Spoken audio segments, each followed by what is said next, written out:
ভাই সুলতান একজন বর্তমান বীর সৈনিক, বীর সাহসী, আমাদের আওয়ামী লীগের কর্মী। আচ্ছা সুলতান ভাইয়া, এই যে 5 আগস্ট 2024 পরবর্তীতে আওয়ামী লীগ করলেই হাতে গ্রেপ্তার, মুখ সন্ত্রাস, তুমি কি বুঝি আওয়ামী লীগ করো? শেখ হাসিনার জন্য এত পাগল, একটু বলেছেন ভাই। না, এক সময় আসলে আমি ততটা রাজনীতি করতাম না। আমি এসএসসি দিয়েছি 2023 সালে, এসএসসি এক্সাম দিয়েছি।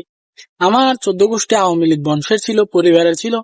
বাট আমি শেখ হাসিনা চলে যাওয়ার পরে একটা বয়স যখন শুনছি যে একটা মানুষও কি ছিল না, যে কথা বলার একটা মানুষও কি ছিল না সামনে দাঁড়ার, এই কথাটা শোনার পর থেকে আমি একজন শেখ হাসিনা ভাবি, শেখ হাসিনার ভক্ত।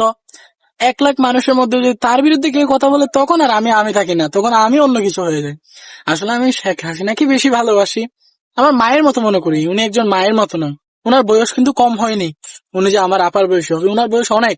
আমার আম্মুর থেকে 2 গুণ বড়, তো উনি আমার মায়ের বয়সী। তাকে মায়ের শ্রদ্ধায় দেখি, মায়ের মতোই মানি, তাই তার ভালোবাসা এগুলা করি। আসলে আমরা কোনো পদ পাওয়ার জন্য নয়, তৃণমূলরা আস না, এই ইতিহাসে কখনো কোনো পদ পাইনি, কোনো বড় নেতাও হতে পারেনি। তবে ওই তৃণমূলই আমরা হতে চাই, কোনো পদ লাগবে না আমাদের।